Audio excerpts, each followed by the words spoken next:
여러분들에게 문자를 보내드리는 이용행입니다. 인사드리겠습니다. 반갑습니다. 앞으로 11회 마지막 날이 12월 21일이죠. 11회 동안 저는 매일 1시간, 2시간 이상씩 여러분 강의를 하고 여러분들과 같이 만날 영농 기초 기술 교육입니다. 요 이제 제목이 이렇게 정할까, 그 기초 영농 기술 교육이라 하기도 하고 또 이제 영농 기초 기술 교육이기도 하고 지하철마다 이름이 약간씩 다르게 그 교육 이름의 명칭을 붙입니다. 여기에는 고성군에는 금년도 영농 기초 기술 교육인데 여러분 제가 이제 저 명단을 보니까 부산에서 오시는 분도 있고 진주에서 오시는 분도 있고 농지에서 그 수업을 시작하기 전에 한번 기초조사 한번 해보겠습니다. 농사를 지은 지 한 몇 년 되십니까? 이제 처음이십니까? 지어본 경험 있으십니까? 원래 고성에서 태어나가지고 지금 사는데 김에 나가가지고 예. 계속 살다가 예. 살면서 저 이제 먹을 것만 이제 변호사 좀 왔다 갔다 계속 하다가 지으십니다. 내년부터 이제 좀 본격적으로 하시려고. 준비하고 있습니다. 선생님. 네, 저는 고성에서 그러면 당동에서 태어나가지고 중학교까지 다니고 예. 마산에서 또 생활하다가 학교를 다니고 결혼하고 부산에서 쭉 살았습니다. 예. 그래가지고 올 3월달에 예. 이제 그루면으로 예. 대결을 해가지고 전입해가지고 와가지고 배농사 한 800평 되고 예. 그 다음에 여름에는 고구마, 아, 겨울에는 시금치. 농사를 직접 지금 짓고 있습니다. 계시네요. 예. 나중에 이제 자기 소개 시간이 있으니까 네. 그때 이제 구체적으로 가지고 제가 이제 물어보는 농사를 한번 지어본 경험이 있는지 안 그러면 이제 농사를 지으려고 준비하시는지 그걸 한번 물어보겠습니다. 우리 임경환 선생님은요. 저는 앞으로 짓기 위해서 왔습니다. 농사를 짓기 위해서. 네. 예. 우리 선생님은 그래도 경험이 하나도 없는데 예. 살살 하고 있습니다. 옆에 분들. 아, 예. 선생님은요. 저희 남편이 부부십니까? 네, 예. 기농을 해서 배우려고 배우러 왔습니다. 기농 이제 하시려고요. 남편은 먼저 했고요. 할 거예요. 3년 때 됐어요. 3년 됐습니다. 무슨 작물 하십니까? 참다리. 참다래야. 네, 키위. 지금 수업하십니까? 예, 예. 이건 올해 기농을 했습니다. 기농하시고 농사 짓고 있습니다. 농사 지어본 경험이 있으십니까? 그 전에 그전에 한 2년 정도 준비를 했습니다. 준비를 하고 처음 이제 올해 작목은 무엇입니까? 작목은 두릅이네. 한 몇 년 되십니까? 거의 두릅도 땅 두릅이 있고 나무 두릅이 있고 나무를 나무 두릅 하십니까? 예. 장사님은 예, 우리 저는 기농 인능차고요. 저 상림면에서 고추 농사 짓고 있습니다. 예. 그래서 우리 이제 기농 특기 교육을 이걸 하면은 이제 어려운 점이 딱 두 가지다. 하나는 기농을 해가지고 농사를 좀 본격적으로 짓고 있는 분도 있고 이제 농사를 지으려고 준비하시는 분도 있고 그러면 짓고 있는 사람과 준비하는 사람과 배워보자 하는 목적이 좀 차이가 있겠지요. 그런 또 어려움이 있고 또 한 가지는 우리 여기서 이제 잠깐 이야기했지만 뭐 시금치를 하시는 참다래를 하시는 분, 고추 농사를 하시는 분, 배농사를 하시는 분 작목이 다 달라요. 그러니까 자기가 배우고 싶은 작목을 대한 기농하기 초기에는 이제 특히 기술적인 면에서 영농 기술에 대해서 관심이 많거든요. 이걸 어떻게 해야 잘 지을 수 있는가 이랬는데 이 종류가 너무 많으니까 다양하니까 자기가 배우고 싶은 기술에 대해서 배울 수가 없는 것이 단점이고 그런 한계점이 있기 때문에 거기에 대해서는 여러분들 이해를 해 주셔야 되겠습니다. 앞으로 이제 오늘 그 교육 프로그램에 대해서 이야기 드리겠습니다. 11회 동안 그러니까 이제 매주 월수금이죠. 수업 시간이요. 월수금인데 어떤 교육을 이제 진행을 해가지고 이 교육의 목적은 여러분들이 기농을 준비하신 분이나 기농을 하신 분들이 무엇을 배우고 어떻게 해야만이 내가 부자보다는 자기가 목적한 바를 이룰 수 있는가, 그러한 역량을 길러주는 것이 이 교육의 목적입니다. 우리가 교육받았다 해가지고 내가 어떤 기술이 확 올라가고 또 내가 가지지 못한 경영 관리 능력이 올라가고 그런 건 아니지 않습니까? 이 농촌이라는 것이, 농업이라는 것이 어떤 환경이기 때문에 내가 어떻게 준비해야, 무엇을 배워야만 앞으로 이 내가 목적한 바를 다 이룰 수 있는가. 또 목적이 다 틀려요. 또 우리 여기에서 이제 보면은 가장 어느 분이 젊습니까? 얼마입니까? 47. 47년. 선생님은요? 50년. 예. 그래서 저는 나이가 보니까 또 80년생도 있는 것 같더라고요. 나이가 이제 이 연대가 또 다양하기 때문에 또 이런 것도 또 문제가 있습니다. 각자가 추구하는 바가 다르거든요. 우리 선생님처럼 나이가 이제 이렇게 은퇴하시고 이러신 분들은 뭡니까? 농업을 해도 돈을 목적이 아니고 또 취미행위 되는 것이고, 이제 50대, 40대 이런 분들은 이제 그래도 아직까지 농업을 통해서 수입을 창출하면 우리가 농업을 해야 되겠죠. 그리고 또 20대 이런 분들은 어떻게 보면 천지도 모르고 우리가 이제 청년 후계농이라는 그게 있기 때문에 그게 이제 신청하고 하기 위해서 이제 교육을 배우는 수도 있고, 그래서 연령이 또 다르기 때문에 교육에 또 하는 데 문제가 있으면 관심이 다를 수밖에 없지. 그런 한계점에 있다는 것을 여러분이 전제를 하시고 생각을 하시고 11회 동안 교육을 통해 가지고 우리 농촌이 뭔지, 어떻게 준비를 해야 내가 나의 목적을 달성할 수 있는가를 여러분이 그러한 목적을 달성하는 참고로 삼는 그러한 이정표를 이번 교육을 통해서 여러분이 배웠으면 좋겠습니다. 오늘은 어떤 이야기를 먼저 드리겠냐면 농업, 농촌, 창업인이 갖추어야 7대 역량. 그래서 다시 이야기하면 앞으로 농촌에서 농사꾼으로서 살아가려 하면 어떠한 역량을 갖춰야 될 것인가.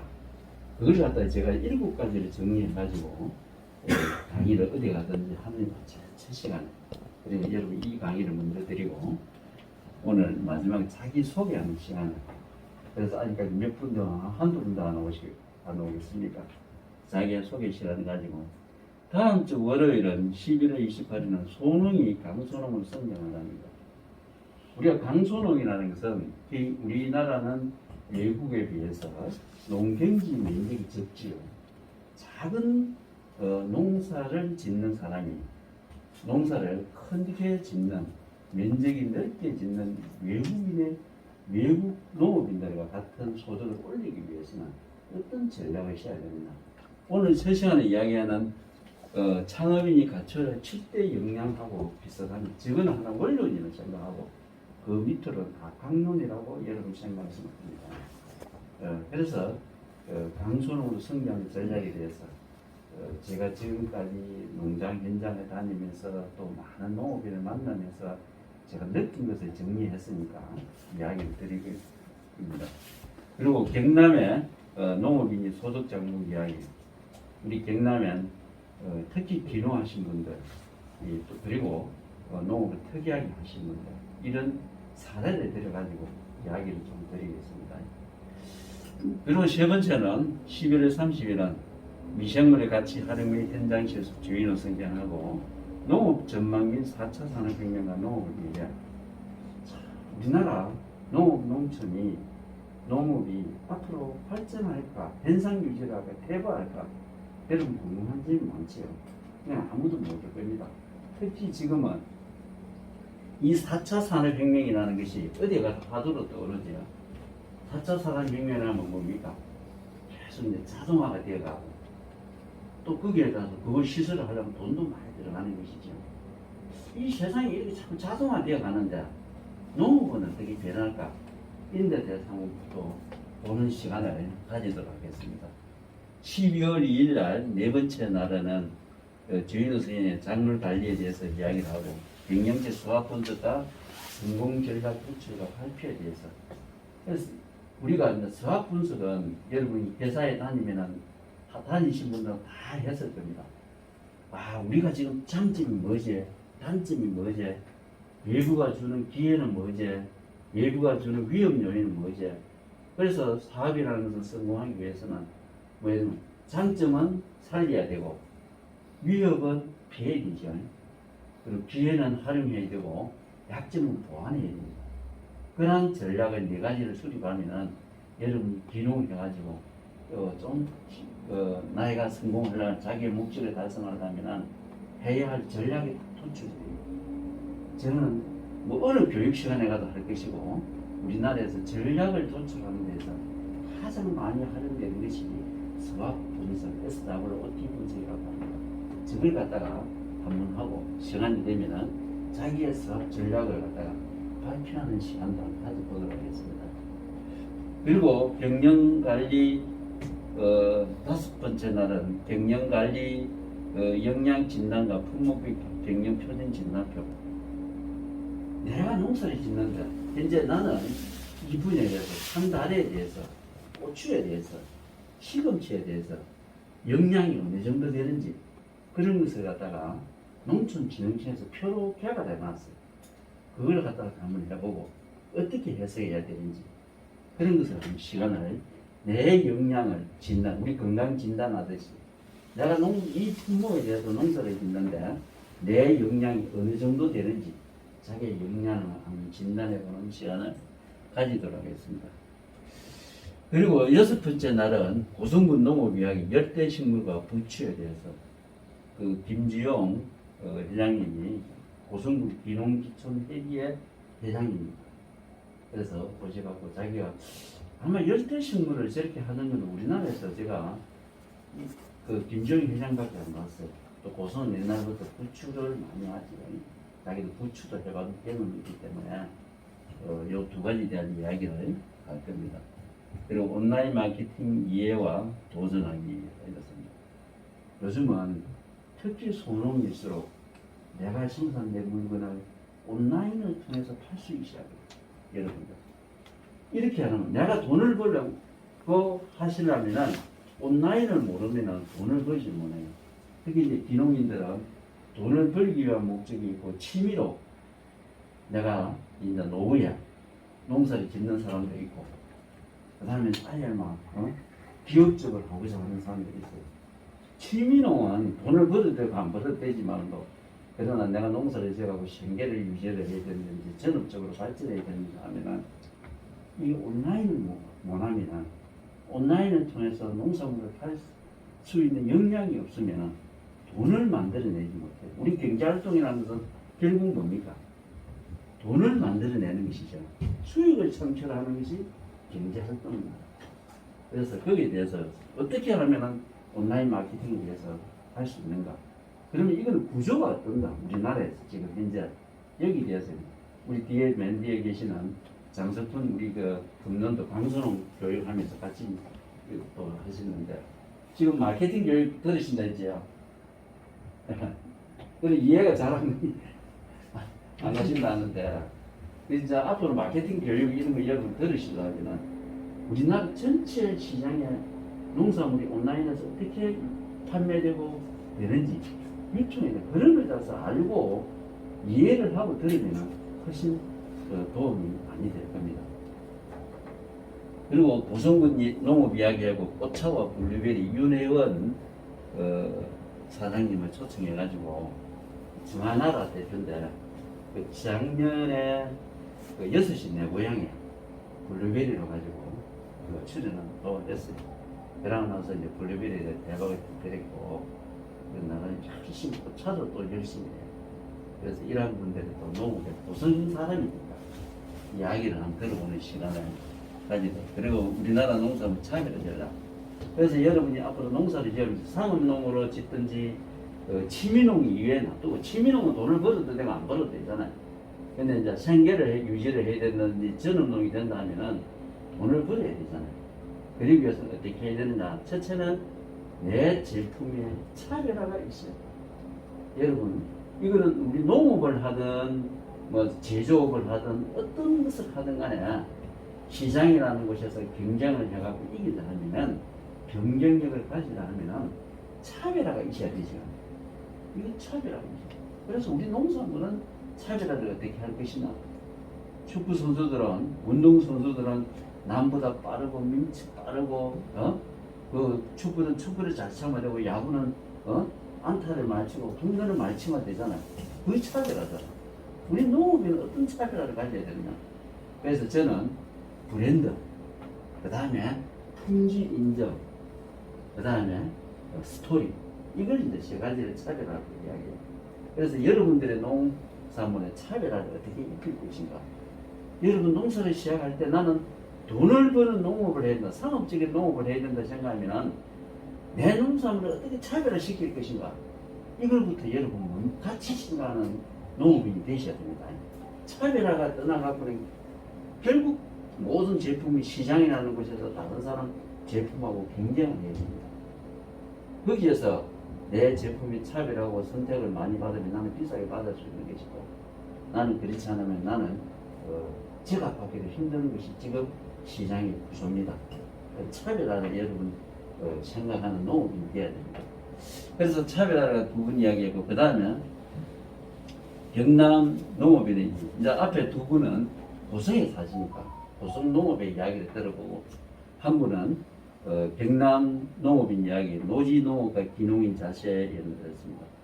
그 이제 다르게 자기 이제 교자를 보내주라니까 다르게 했는데, 이분도 역시 청년은 아니고 이제 50대 했는데 서울에서 기농해가지고 부모님 이제 그 성계농이죠. 농기를 크게 물려받고 했는데 너무너무 열심히 해요. 너무너무 열심히 해요. 그래서 돈도 많이 벌겠죠. 그래서 그런 사람들의 이야기, 자기가 농촌에 와보니까 농촌 사람들이 어떻다, 좀 개선할 점, 인도돼서 이야기를 좀 들어보면 제가, 그다음 우리 농산물 차별을 전라 스토리를 하는 것, 블로그 글쓰기 하는 것, 그 다음에 생산 농산물 잘 팔기, 뭐 거의 다 농산물이 잘 팔기, 결국은 잘 팔기 위해서 우리가 차별화를 하는 것인데 어떤 전략이 있는지 비전 마케팅에 대해서 정민규 박사님이 와서 이야기를 할 거입니다. 그래서 농식품 제조 가공산업 창업품 문제자 6차 산업 12월 16일입니다. 우리 농산물의 1차 농산물은 뭡니까? 부가가치가 높지 않지요. 우리가 이제 생산해가지고 나는 아침에 10,000원에 팔았는데 마트 가서 사물을 얼마 주고 사야 됩니까? 15,000원 정도 줘야 되죠.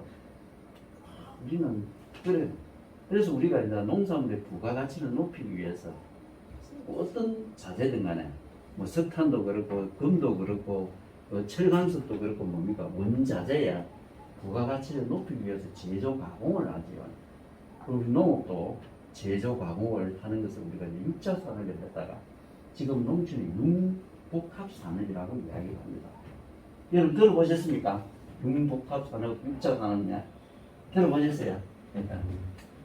그걸 이제 우리가 이제 제조 가공이잖아요. 그래서 제조 가공을 하려면 어떤 준비를 해야 되는지 여기에 대해서 제가 사례를 들어가면서 이야기를 드릴 겁니다.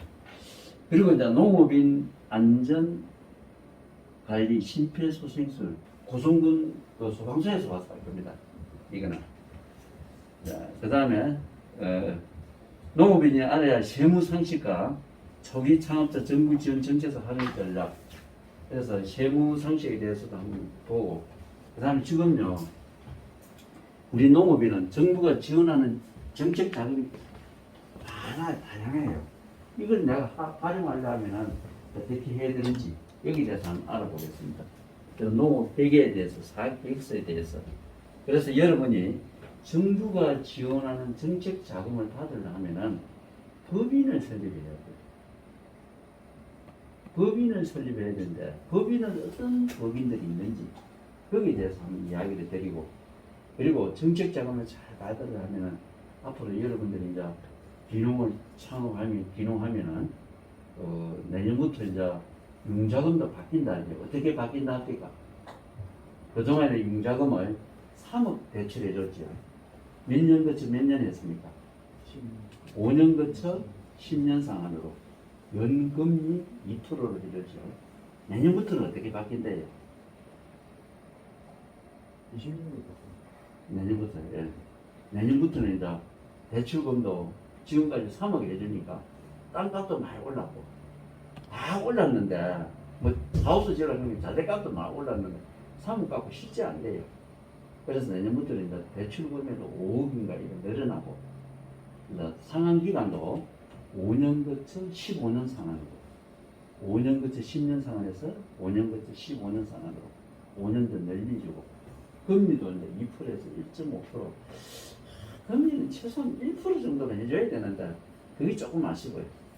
제가 보기에는 5억 정도는 적당하다고 봐요. 그건 이제 됐고 그 다음에 대출금 기간도 융자금 상환 기간도 5년 거쳐 15년 상환하면 되거든요. 그런데 금리가 그래도 1.5% 하면 사실 높아요. 정부가 농민들의 그거 기농을 하려면 1% 정도만 해줘도 괜찮은데 그런 조금 아쉬움이 저희가 개인적으로 있습니다. 그런 사업을 신청하려면 여러분 이제 사업 계획서를 작성해야 돼요. 철저히 안 돼요. 그 다음에 이제 청년 후계 농업인 또 50세가 되면은 후계 농업 경영인 이런 걸 이제 신청하려면 사업 계획서를 작성해주고 법인을 통해서 여러분이 이제 마을 사업을 하려면 또 사업 계획서 작성하는 거예요. 그래서 앞으로 사업 계획서를 잘 쓰는 사람이 이걸 정부 자금을 잘 탄다 할 수가 있어요. 그래서 이런 데 대해서도 이야기를 드리겠습니다. 그래서 지금까지는 제가 앞으로 11회에 걸쳐갖고 여러분들에게 강의한 내용을 이야기 드렸는데 혹시 궁금한 거 있으십니까? 질문해 주십시오.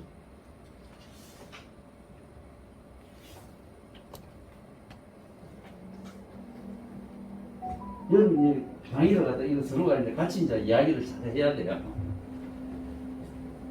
궁금한 거 있으시면 어떤 앞으로 강의에 대해서 질문이나 궁금한 거 좀 질문하십시오. 예. 조금 전에 그 노동 얘기를 말씀하시는데 예.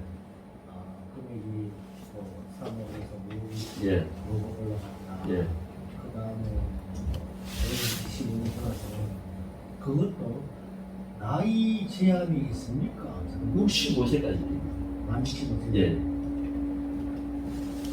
우리 이제 농업인의 나이를 65세로 하거든요. 우리나라가 그 노인의 나이를 65세부터 노인의 나이를 하잖아요. 65세까지 정해요. 또 질문 있습니까? 없으시면은 제가 오늘 농업 농촌 창업인이 갖춰야 할 7대 역량에 대해서 이야기를 드리겠습니다.